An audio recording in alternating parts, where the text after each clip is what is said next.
Invité de BFM TV ce lundi 11 novembre, Fabien Roussel estime que la France est en train de devenir un pays de salariés pauvres. Les travailleurs, hormis ceux qui sont au SMIC, n'ont pas vu leur salaire augmenter, ils ne sont pas indexés sur l'inflation, les salariés ont perdu des sous, déplore le patron du Parti communiste français.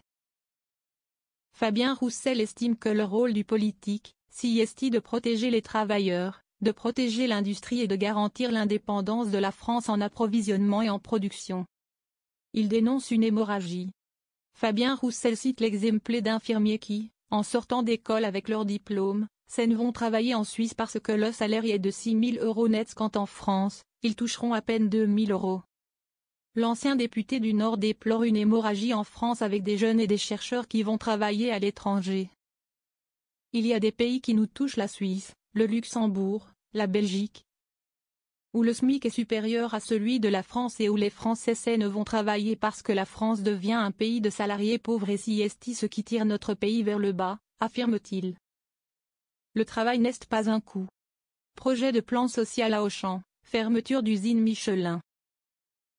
Le ministre de l'Industrie Marc Ferracci s'attend à de nouvelles annonces de fermeture de sites industriels en France dans les semaines et les mois qui viennent, qui affecteront des milliers d'emplois.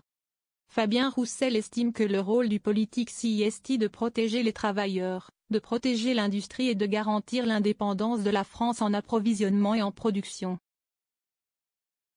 Quand un gouvernement est incapable de répondre aux besoins de son pays, il est disqualifié, dénonce-t-il.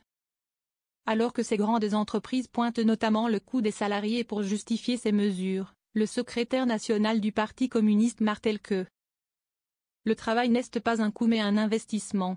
Un travailleur bien rémunéré est content d'aller au travail et en plus, il fait tourner l'économie. Répète Fabien Roussel, qui juge que les causes profondes sont le coût du capital, les dividendes, de l'énergie et de la guerre.